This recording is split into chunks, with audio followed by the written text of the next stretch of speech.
My name is Audrey Vance, and I am 36 years old. Exactly 20 years ago, on a freezing November night in Boston, my parents stood on the front porch of our colonial estate and told me I was dead to them. I was 16 years old, a sophomore in high school.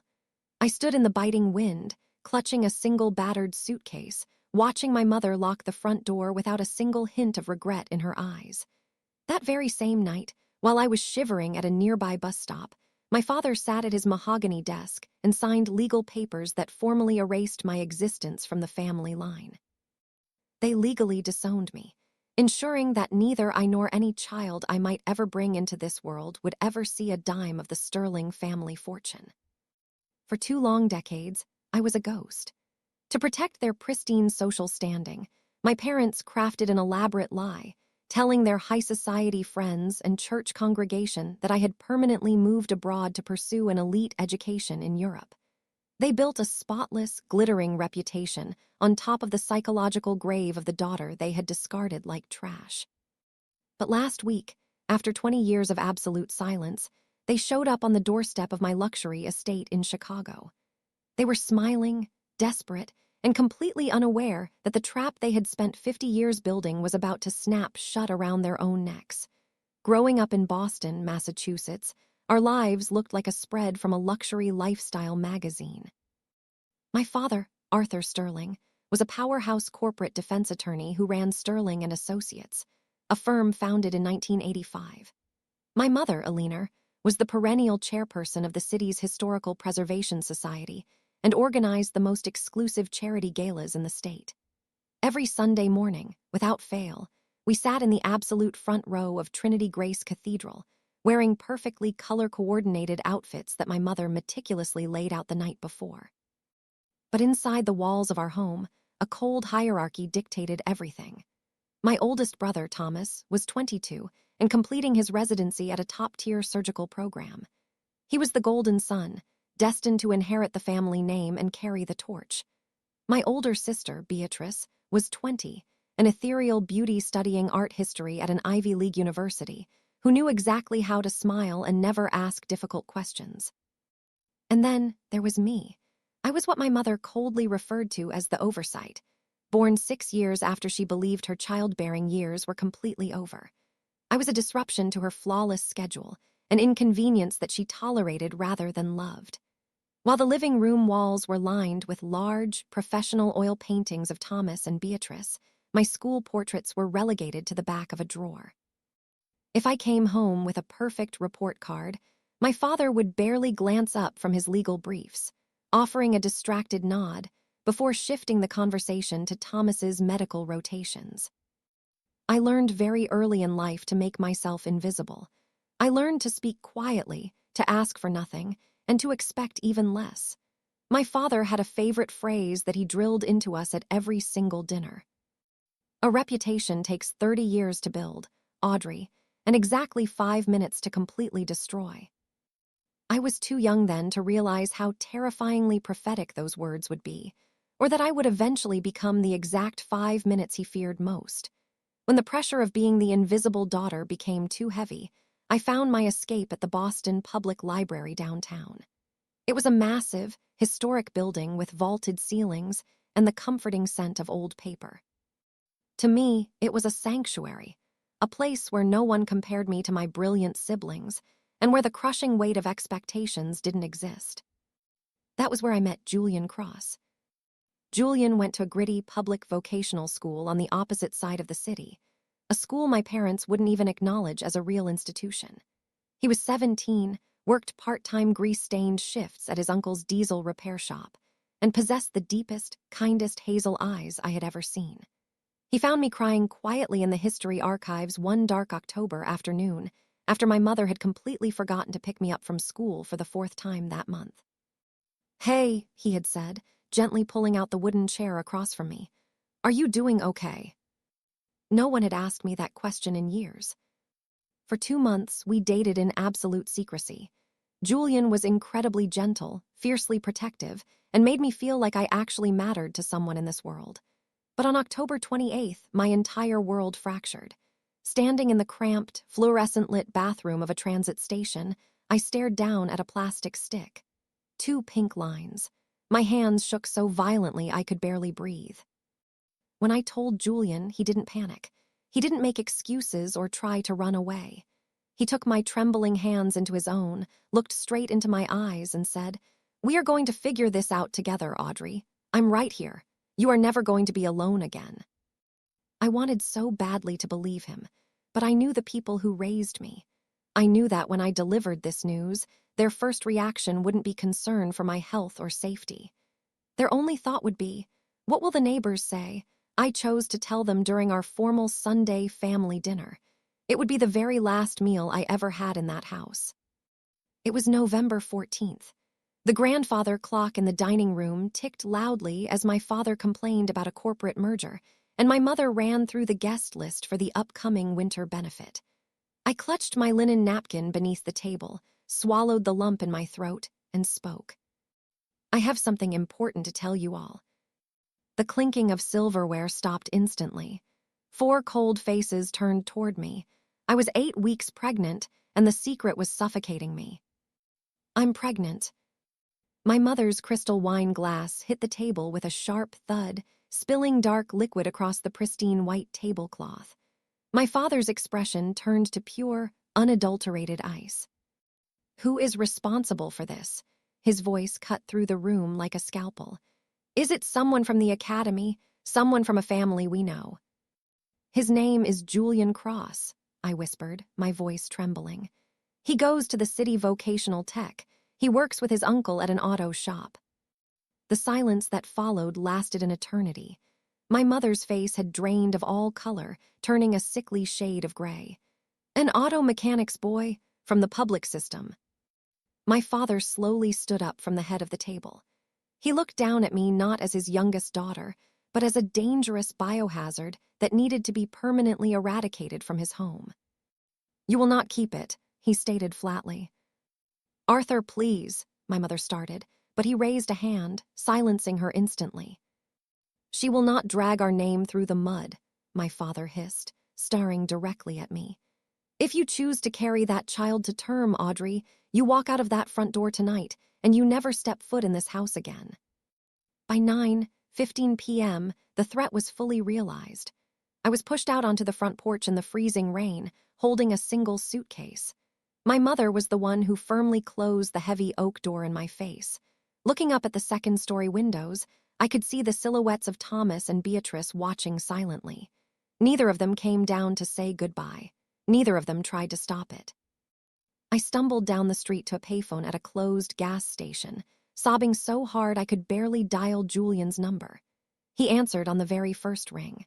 20 minutes later, his uncle's rusted pickup truck roared up to the curb. Julian leaped out before the vehicle had even come to a complete stop, wrapping his heavy canvas jacket around my freezing shoulders and pulling me tight against his chest. We had no long-term plan, less than $300 in cash, and a truck with failing brakes. But we were saved that night by Vivian Clark. Vivian was our neighbor from 3 houses down, a 65-year-old retired literature professor who had lived in the neighborhood for decades. She was the only person on the entire block who openly despised my father's arrogance. She had been standing at her window, watching the entire dramatic scene unfold in the pouring rain. When we knocked on her door, she didn't ask questions. She simply opened it wide, handed us warm blankets, and told us we could stay in her guest room for as long as we needed. We stayed with Vivian for 2 weeks before Julian found a tiny, drafty studio apartment in the industrial heart of Chicago. It cost $425 a month and sat directly above a 24-hour commercial laundromat. The air constantly smelled of harsh industrial bleach and cheap detergent, but it was ours. 3 days after we moved, a certified letter arrived from my father's law firm. It required my legal signature. Inside was a beautifully drafted, airtight document stating that Audrey Vance had formally waived all future inheritance claims, and that the Sterling family bore absolutely no legal, financial, or moral obligation to her, or to any descendant born from her. I didn't tear it up. I folded it carefully, placed it back in the envelope, and kept it. On July 6, 2005, my daughter, Chloe Marie Vance, was born at a public hospital in Chicago. She had her father's striking hazel eyes and my exact stubborn, defiant chin. As she cried her very first breaths into the sterile hospital room, I held her close and whispered, "Cry as loud as you want, sweetie. Make them hear you. Don't you ever let anyone make you feel small." The first 5 years of Chloe's life were a brutal test of human survival. Julian worked grueling 16-hour double shifts at a commercial repair yard, while I spent late nights completing my high school equivalency degree, followed by community college classes, taking just 1 or 2 modules at a time, fitting them around my daughter's strict schedule. We lived on generic instant noodles, marked-down bread, and sheer willpower. I learned how to sew double patches onto Chloe's clothes to make every single dollar stretch, until it begged for mercy. When Chloe was born, I mailed a formal birth announcement to my parents' estate. There was no reply. On her first birthday, I sent a small photograph of her smiling. Total silence. By her 2nd year, I finally stopped trying. Julian and I never officially married. We kept telling ourselves that we would wait until we had saved enough money for a modest, beautiful ceremony. We wanted to wait until life calmed down.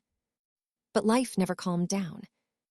On March 15, 2010, a heavy commercial delivery truck blew through a red light on a rain-slicked avenue. Julian was driving home from his night shift. The police officer who knocked on my door at dawn told me he had died instantly upon impact. He was only 26 years old. Chloe was just 4. The basic life insurance policy Julian had through his mechanic union paid out exactly $12,000. That was the literal price tag placed on the life of the most incredible man I had ever known. I was 22 years old, completely alone in a massive city, holding a 4-year-old child and a check for $12,000, with absolutely no one in the world to call for help. I could have surrendered right then. I could have crawled back to Boston, begged for my father's forgiveness on my hands and knees, and accepted whatever crumbs of humiliation they threw at me. But I didn't. While Julian was alive, I had started taking on tiny, informal interior design and staging jobs for neighbors who couldn't afford expensive professionals. I staged small apartments for local real estate agents who were willing to take a chance on a young mother without a formal degree. People always told me I had a rare, natural eye for it, a specific talent for turning cold, cramped spaces into beautiful, welcoming homes. After Julian's death, that work became my literal lifeline. I threw myself into the craft with a fierce, desperate intensity because my daughter's survival depended entirely on it. In 2012, everything shifted. I attended a weekend design seminar at a local college and met Madeline DuPont. Madeline was 52, highly respected, and had recently stepped down as the creative director of a massive international architectural firm. She was looking for a fresh, independent project to mentor. For reasons I still can't fully comprehend, she looked at my unpolished portfolio and chose me. "You possess a raw, dangerous talent, Audrey," Madeline told me, looking over my sketches. "It's entirely unpolished, but it's completely real. Let me teach you how to weaponize it." With Madeline's brilliant mentorship and a small business loan that took me 3 agonizing attempts to secure, I officially founded Vance Architectural Design. Our very first office was nothing more than a converted storage closet in a noisy, shared co-working space. 2018, the firm expanded to 8 full-time employees, crossing $1.2 million in annual revenue. 2022, a major national design magazine ran a prominent 4-page feature story on my career. The headline read, "From disowned teen mother to design CEO, the extraordinary rise of Audrey Vance." 2024, the company grew to 22 elite employees, pulling in $4.2 million in revenue, operating out of a gorgeous corner suite overlooking the Chicago skyline. My daughter Chloe was now 19 years old, a brilliant sophomore psychology major at a prestigious university. She was fierce, independent, and everything I had ever prayed she would become. For 20 long years, there was absolutely zero contact from the Sterling family. Until last Tuesday night. It was 6:47 p.m. on a crisp November evening. I had just pulled up to my home after a highly successful meeting with a tech executive regarding a massive historical property renovation, a single contract worth over $800,000. My mind was completely occupied with blueprint designs and fabric samples. But as I turned the corner onto my street, my heart stopped. Parked directly in front of my house was a pristine, late-model black Mercedes-Benz S-Class with Massachusetts license plates.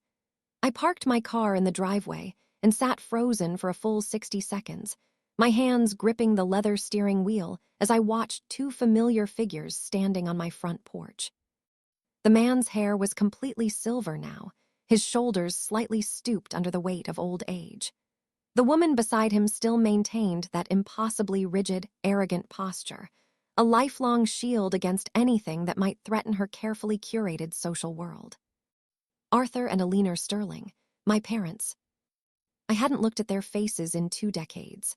Part of me desperately wanted to put my car in reverse, drive away to a downtown hotel, and pretend this nightmare wasn't happening.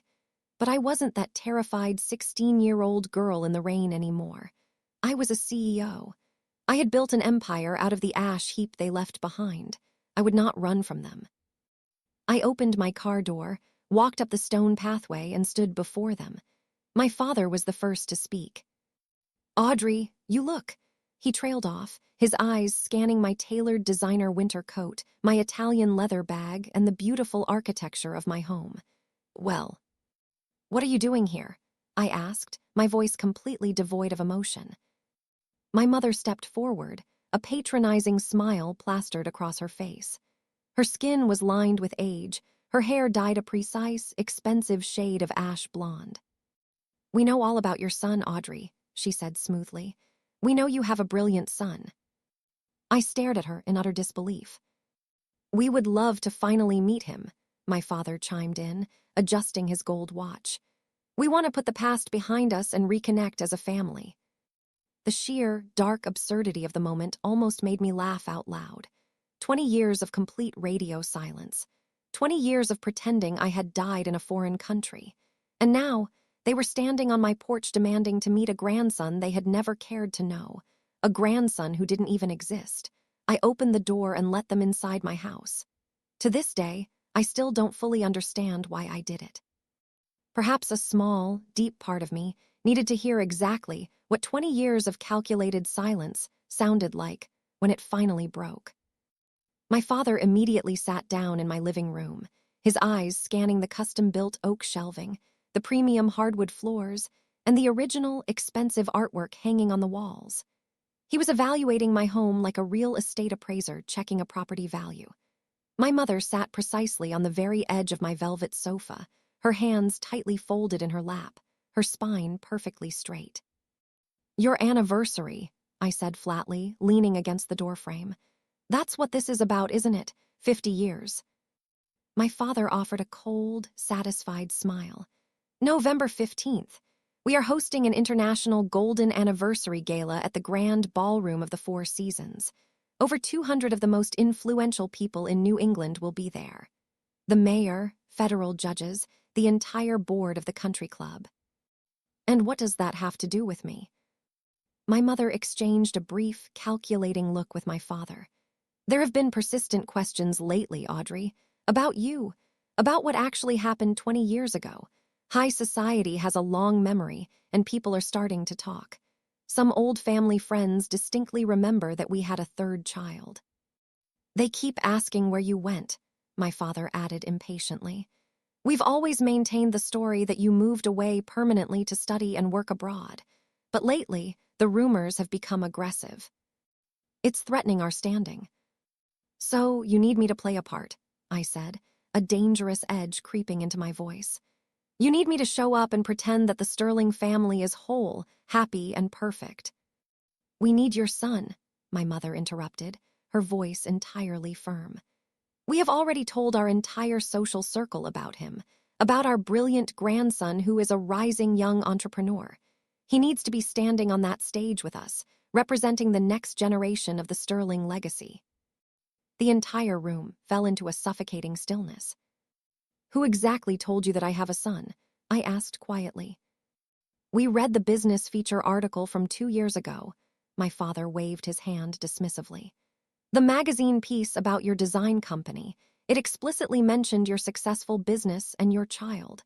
You've done far better for yourself than we ever anticipated, Audrey. Better than we anticipated. As if my entire adult life was a graded exam that they had suddenly decided to mark. And if I tell you to get out of my house? My father's jaw clenched tightly.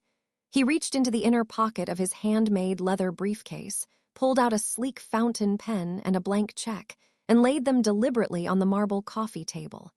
The sight of it made my stomach turn. We are prepared to heavily compensate you for your time, my father said coldly. $300,000. All you have to do is bring your son to the gala, stay for exactly 3 hours, pose for the official family portraits, and then you can return to your life here. I stared down at the check, then looked back at my mother, who was nodding along as if this were a perfectly normal corporate negotiation. $300,000, I repeated slowly. Is that the literal price tag on 20 years of abandonment? We are also fully prepared to formally reinstate you into the primary family trust, my mother whispered conspiratorially, leaning forward. The total estate value is currently estimated at $7.8 million. You would receive an absolutely equal share alongside Thomas and Beatrice. I stood there, and my mind instantly flashed back to that drafty studio apartment above the loud commercial laundromat. I remembered the long, agonizing nights I had worked back-to-back shifts, while my baby daughter slept in a portable playpen behind a coffee shop counter, because I couldn't afford basic childcare. I thought about the decades I had spent bleeding and sweating to build a life out of nothing, while they sat in their Boston mansion pretending I was dead. And if I refuse your generous offer? My father's face hardened into a mask of pure malice. We would prefer not to involve your son directly, Audrey, but if you force our hand, we have private investigators who can easily locate his university, contact him directly, and explain the true nature of his family history. We will make him understand. It was a direct threat, cold, calculated, and unmistakable. You want to ambush my child, I said, my voice dropping to a dangerous whisper, and feed them your twisted version of reality. We simply want to be a whole family again, my mother pleaded, spreading her manicured hands in an act of pure innocence. Isn't that what you've always wanted, Audrey? I opened my mouth to unleash 20 years of buried rage, but before a single word could escape, the sound of footsteps on the stairs changed everything. Is everything okay down here? I heard shouting. Chloe stopped at the base of the staircase, her psychology textbook clutched under her arm.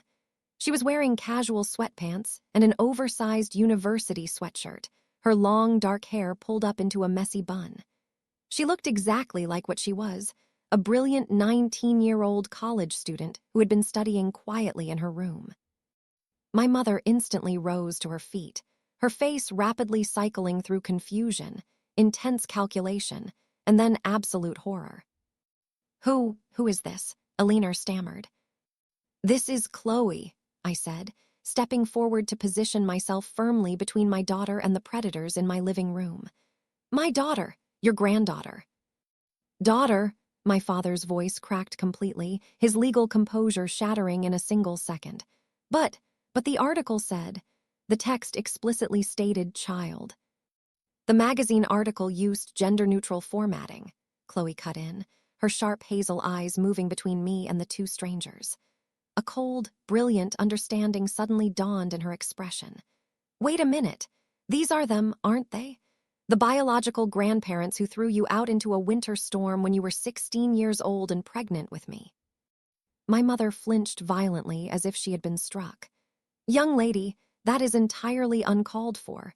The situation back then was incredibly complicated. Which exact part was complicated? Chloe countered, crossing her arms defiantly. The part where you abandoned a terrified teenager in the freezing rain, or the part where you spent 20 years telling high society she was living in Europe so you wouldn't lose your country club membership. Listen to me, girl. My father started angrily, rising to his feet. I am not your girl, Chloe said, her voice deadly quiet and perfectly steady. I am the grandchild you never wanted to exist, the one you tried to legally erase before I even took my first breath. I know every single detail. My mother never hid a thing from me. I've seen the disinheritance papers. I know exactly who you are." A heavy, stunned silence blanketed the room. Chloe looked at me, a sharp, sarcastic smile playing on her lips. "They came all the way to Chicago looking for a golden grandson they could show off to their rich friends. Didn't they, Mom?" "Yes, they did," I replied. Chloe turned back to my parents, her smile turning entirely lethal. Surprise! My father recovered his composure faster than my mother. I watched his legal mind rapidly adapt to the new variables, scrambling to salvage the situation. "A granddaughter," Arthur murmured, his eyes narrowing as he recalculated the narrative. "Yes, that can still work. We can easily adjust the public PR strategy. Chloe can simply accompany us to the gala stage as—" "As what?" Chloe interrupted with a sharp laugh. "The hidden granddaughter you locked away in a closet for 2 decades, the daughter of the teen mom you discarded. We can easily tell our friends that you were completing an elite international boarding program abroad." My mother pleaded desperately, her voice cracking. "A beautiful, surprise family reunion. We can make it look wonderful." "I was born at Harborview Public Hospital, and I have a Midwestern accent," Chloe said, shaking her head in disgust. "Do you even hear the words coming out of your mouths? You want me to stand on a stage and lie to 200 strangers just to protect your fragile social status?" "The anniversary gala is on November 15th, my father said, checking his gold watch again, completely ignoring her moral outrage. "That gives us exactly 10 days. We need a definitive answer from you both by the 10th. I walked over to the front door and threw it wide open to the cold Chicago night. "I think it's time for you to leave my house," I said. "Audrey, please, let's be rational," my mother began, gathering her expensive handbag. "Get out," I commanded. At the threshold, my mother turned back, her eyes flashing with a patronizing pity. "This is your one and only opportunity to heal this family, Audrey, to put the past behind us. Don't let your stubborn, ancient wounds cost you a multi-million-dollar future." I watched them walk down my stone path, watched my father help my mother into the passenger seat of the luxury Mercedes, and watched the car disappear into the dark city streets.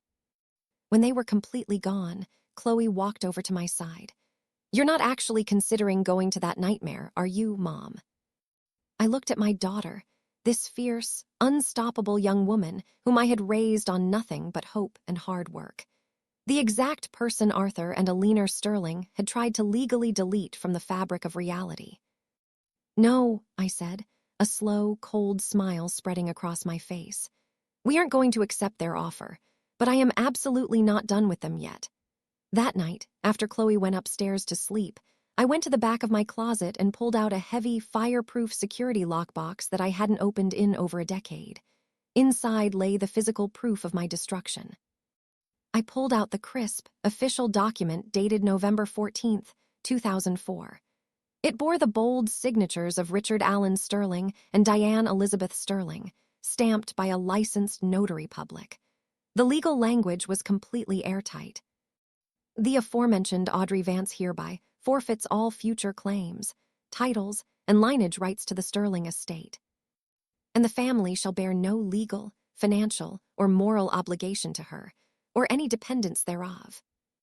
Any dependents thereof. 3 cold, unfeeling words designed to erase my daughter before she was even born. Using my phone, I took crystal-clear, high-resolution photographs of every single page, uploading them to multiple secure cloud servers and creating encrypted digital backups. The next morning, I placed a long-distance call to Boston. It was a number I hadn't dialed in 20 years. Vivian Clark answered on the very 3rd ring. "Audrey, is that truly you, sweetheart?" Her warm voice instantly brought tears to my eyes. "Hi, Mrs. Clark," I smiled. "I hope I'm not calling too early." For an old literature professor, time is an illusion. "What's wrong, Audrey? You have that specific steel tone in your voice." I explained everything. I told her about the sudden ambush at my home, The imaginary entrepreneur grandson my mother had invented to satisfy her high society church friends, the $300,000 check, and the threat to ambush Chloe at her university. When I finished, the line went dead silent for several seconds. "Those utterly horrific people," Vivian finally whispered, her voice shaking with rage. 20 years, and they haven't learned a single thing about human decency. "Mrs. Clark, I need to ask you an immense favor. That night, November 14th, 2004. "I remember it like it was yesterday afternoon, Audrey," Vivian interrupted fiercely. "I watched from my study window. I saw you standing in that freezing downpour with that tiny suitcase at your feet. I watched your own parents lock that door and drive away. I have regretted not running out to pull you inside 5 minutes sooner every single day of my life." Do you? Do you happen to still possess the digital archival backups from your old property security system? A sharp, triumphant chuckle came through the line. "Audrey, I was a university professor for 40 years. I never delete documentation. Let me access my old hard drives." Exactly 20 minutes later, my email inbox chimed. I opened the file. It was a clear, time-stamped security video file. It showed a terrified 16-year-old girl standing on a grand porch in the freezing rain, clutching a single suitcase, while the lights of the Sterling estate went completely dark. The date and time were burned into the bottom corner of the frame. 9:17 p.m., November 14, 2004. "That is the absolute proof," Vivian said when I called her back. "That is the exact moment they discarded you. If you need me to legally authenticate that footage or stand before a room of 200 people to verify what I witnessed, Audrey, I have been waiting 20 years for you to ask me." On Thursday afternoon, my phone lit up with an unknown Massachusetts area code. I answered calmly. "Audrey, it's Thomas." Hearing my older brother's voice after 2 decades was jarring. It was deeper, clinical, and completely weathered by time. It was the voice of a 42-year-old chief of surgery, not the 22-year-old medical student who had watched his little sister get thrown into a storm from a safe second-story window. "Thomas," I said coldly. "Audrey, please, just listen to me for 2 minutes." He exhaled heavily, his voice trembling with anxiety. "I know I have absolutely no right to call you. I know I was a coward 20 years ago. But you need to understand the absolute madness that is happening over here before you make your decision. Then start talking." The entire grandson narrative, the whole story about you having a brilliant young entrepreneur son, that was completely fabricated by Mother, Thomas confessed, his voice cracking under the stress. "She read that Design magazine article 2 years ago, but she didn't read it carefully. She saw the words child and successful CEO, and her narcissistic mind instantly constructed a fantasy narrative. She invented a grandson named Ethan." Thomas took a sharp breath before continuing. "She told the entire church diocese, the country club board, and father's legal partners. They have been dining out on your imaginary son's achievements for 2 solid years to cover up the rumors about your disappearance. They built an entire house of cards, Audrey. If you and Chloe don't show up at that golden anniversary gala on November 15th, the truth will come out, and their entire social reputation will be completely annihilated. They are desperate." I sat at my glass desk overlooking Chicago, the final pieces of the puzzle locking perfectly into place. "Thank you for the information, Thomas," I said quietly. Are you going to accept the financial settlement?" he asked nervously. I offered a slow, sharp smile into the receiver. "Tell Mother and Father that they can keep their $300,000, I stated flatly. "But tell them that Chloe and I will absolutely be attending the Golden Anniversary Gala on November 15th. Tell them we will see them in the Grand Ballroom." November 15th arrived. The Grand Ballroom of the Four Seasons Hotel in Boston was a sea of absolute luxury. Massive crystal chandeliers cast a glittering glow over 200 elite guests dressed in black tie formal wear. The room buzzed with the chatter of federal judges, high-end politicians, and old-money families. At the front of the ballroom stood a large raised stage, backed by a massive, high-definition digital projector screen displaying a rotating slideshow of historic Sterling family portraits. Thomas's medical achievements, Beatrice's art gallery openings, and Arthur and Aline smiling outside their colonial estate. Arthur and Aline stood near the entrance, greeting their powerful guests. When Chloe and I walked through the double doors, I saw my mother's eyes widen in a mixture of immense relief and sudden panic. I was wearing a stunning, custom-tailored emerald silk evening gown that radiated power and success. Beside me, Chloe looked absolutely breathtaking and fiercely confident in a sleek black formal dress. We did not look like victims. We looked like executioners. My mother rushed over, her face covered in a tight, anxious smile. "Audrey, thank God you're here. Where? Where is your son? Where is Ethan? We need to get him into the formal lineup immediately." "There is no Ethan, Mother," I said, my voice completely smooth and clear. "I told you before. You read what you wanted to read. But don't worry, Chloe and I have prepared a special presentation for your guests to celebrate your 50 years of family values." Before my mother could process my words, the chime of a silver spoon against a crystal glass echoed through the ballroom. My father stepped up to the microphone on the main stage, gesturing for the crowd's attention. "Ladies and gentlemen, distinguished colleagues and lifelong friends," Arthur Sterling's voice boomed authoritatively through the premium sound system. "Aline and I want to welcome you to our 50-year golden anniversary. A family is built on a foundation of unyielding trust, impeccable reputation, and legacy. Tonight, we are incredibly proud to welcome back our youngest daughter, Audrey, who has returned from her extensive career abroad, alongside our brilliant next generation." Right on cue, as my father smiled warmly at the crowd, Chloe walked calmly over to the ballroom's technical control booth. The professional AV technician, whom I had heavily compensated with a $5,000 cash tip prior to the event, quietly stepped aside. Chloe slid a secure flash drive into the console. "And now," Arthur Sterling announced proudly, gesturing to the massive digital screen behind him, "let us look back at the beautiful history of the Sterling family values." The screen flickered, but the image that appeared wasn't an old family photo. It was a crystal-clear, high-definition scan of the official legal disinheritance document from November 14, 2004.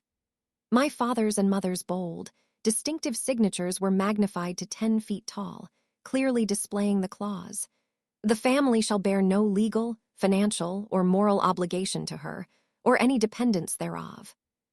A sudden, collective gasp rippled through the 200 high society guests. The ballroom turned dead silent. My father froze on stage, the microphone shaking violently in his grip. His face turned a deep, terrifying shade of crimson. My mother choked on her breath, clutching a pillar for support as her entire social circle stared at the screen in absolute horror. Before anyone could speak, the slide changed. Vivian Clark's security footage began to play on the massive screen. The entire audience watched in stunned, breathless silence as a 16-year-old girl was pushed out into a freezing winter rainstorm, clutching a single suitcase, while the front door of the Sterling estate slammed shut. The timestamp 9:17 p.m., November 14, 2004, flashed prominently in the corner. I walked calmly down the center aisle of the ballroom, every single eye in the room locked onto me. I took a second wireless microphone from a side table and spoke, my voice echoing with absolute clarity through the grand hall. "For 20 years, Arthur and Aline Sterling told you all that I was studying abroad in Europe," I said, looking directly at the horrified faces of their country club friends. "But the truth is on that screen. 20 years ago tonight, they legally disowned me and my unborn child because they cared more about their social reputation than the life of their own daughter." I gestured to Chloe, who walked up onto the stage, standing tall and proud beside my frozen father. "They spent the last 2 years inventing a fictional grandson named Ethan because they discovered I became a successful CEO without them, and they desperately needed to exploit my success to salvage their failing rumors. But this is my daughter, Chloe Marie Vance. She is a brilliant university scholar, and she is the exact granddaughter they tried to erase from existence before she was even born." The ballroom erupted into absolute chaos. High society matriarchs stared at my mother with disgust. My father's primary law partners shook their heads in utter disgrace, turning their backs on the stage. The carefully constructed house of cards that Arthur and Alina Sterling had spent 50 years building didn't just collapse, it was pulverized into dust in front of every single person who mattered to them. My father dropped the microphone onto the stage floor with a loud, echoing thud. He looked at me, his eyes filled with the sudden, terrifying realization that his own prophecy had come entirely true. It had taken them 50 years to build their perfect reputation, and it had taken me exactly 5 minutes to destroy it forever. Chloe and I turned around, linked our arms together, and walked out of the grand ballroom, leaving the ghosts of my past to drown in their own ruin.